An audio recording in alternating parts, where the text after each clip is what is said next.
কাছে যখন গেল, সেই ডাক্তারটা ছিল কৃষ্ণ ভক্ত। তো যোগী যখন ডাক্তারের চেম্বারে গেছে তখন ছিল সন্ধ্যা। তো সেখানে ডাক্তার তখন আর কি ভগবানের আরতি করছিল। তো এটা যোগী ফলো করলো এবং অনেকক্ষণ দেখলো যে সে আরতি করায় ব্যস্ত। যখন তার আরতি করা শেষ হয়ে গেল তখন সেই যোগী তার কক্ষে গিয়ে জিজ্ঞাসা করলো যে আপনি কেন এই ভগবানের সেবা করছেন, কেন তার আরতি করছেন? যোগ সাধনা করলে তো খুব সহজ জিনিস, যোগ পদ্ধতি, তো সেটা করলে তো ভালো হয়। তো তখন ডাক্তার কিছু বলেনি, চুপ করেছিল। তখন সে কিছু না বলে কি করলো, ডাক্তারটা আরো সে বললো, জ্ঞান দিতে থাকলো যে আপনি বলছেন শিক্ষিত মানুষ হয় কিসের জন্য ভগবানের সেবা করছেন, যোগ অনুশীলন কিসের জন্য করছেন না। তো ডাক্তার চুপ করে থেকে তাকে ওষুধ দিল। ওষুধ দেওয়ার পরে তখন সেই ডাক্তার ওষুধ দেওয়ার পরে শুধু বলছে যে একটাই নিয়ম দিছে যে আপনি ওষুধটা সেবন করার সময় শুধু বানরের চিন্তা করবেন না, যে বানরের চিন্তা না করে আপনি শুধু এই ওষুধটা সেবন করবেন। তো সেই যোগী তার গন্তব্যস্থানে চলে গেল। চলে যাওয়ার পরে কিন্তু সে যখনই ওষুধটা সেবন করবে তখনই তার শুধু সেই বানরের কথাই চিন্তা, বানরের কথাটাই মনে পড়ছে বারবার।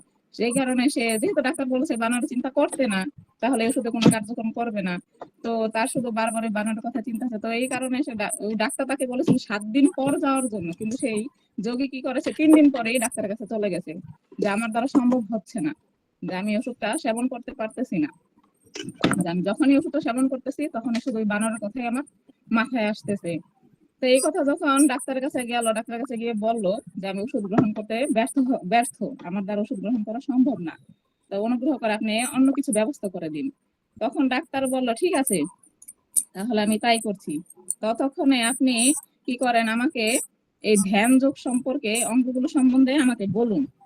তখন কি করলো ওই যোগী, ডাক্তার আগ্রহ দেখে সে খুব খুশি হলো। খুশি হয়ে কি করলো, ওই যোগ সাধনা সম্পর্কে তাকে বলা শুরু করলো যে এই যোগে যে অষ্টাঙ্গ যোগ রয়েছে, আসন, যম, নিয়ম, আসন, প্রাণায়াম, প্রত্যাহার, ধারণা, ধ্যান, সমাধি, এই সম্বন্ধে সে বলতে থাকলো। বলার পরে সে আরো জ্ঞান দিতে থাকলো যে প্রত্যাহার মানে হচ্ছে জাগতিক সকল বিষয় থেকে মনকে নিবৃত্ত করা।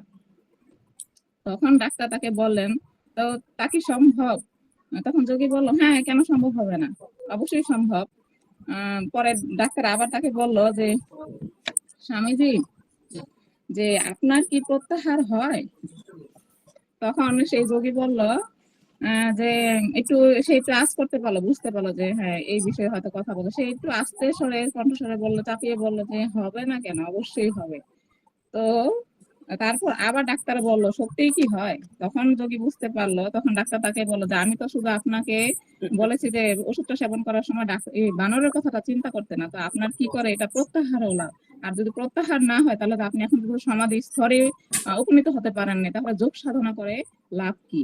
কিন্তু আমি যে ভগবানের সেবা আর্চা করছি, তার আরতি করছি, মঙ্গল আরতি করছি, সকাল থেকে সন্ধ্যা অবধি তার সেবা করে যাচ্ছে, তো এর মধ্যে আমার সমস্ত যে প্রত্যাহার, যে যা কিছু আছে সবকিছু হয়ে যায়, এবং আমি এখন কি প্রত্যাহার এমনিতেই তখন হয়ে যায়। সেই ডাক্তার তখন বললো যে আমি সমাধি স্তরে এমনিতেই উপনীত হয়ে গেছি, কিন্তু আপনি এত বছর ধরে, 52 বছর ধরে যোগ সাধনা করতেছেন, এখন পর্যন্ত আপনার দ্বারা সেটা সম্ভবই হয়নি। তাহলে কি করে বলেন যে যোগ সাধনাই হচ্ছে সবচেয়ে বড় পন্থা, বা এটা করে সবচেয়ে সহজ?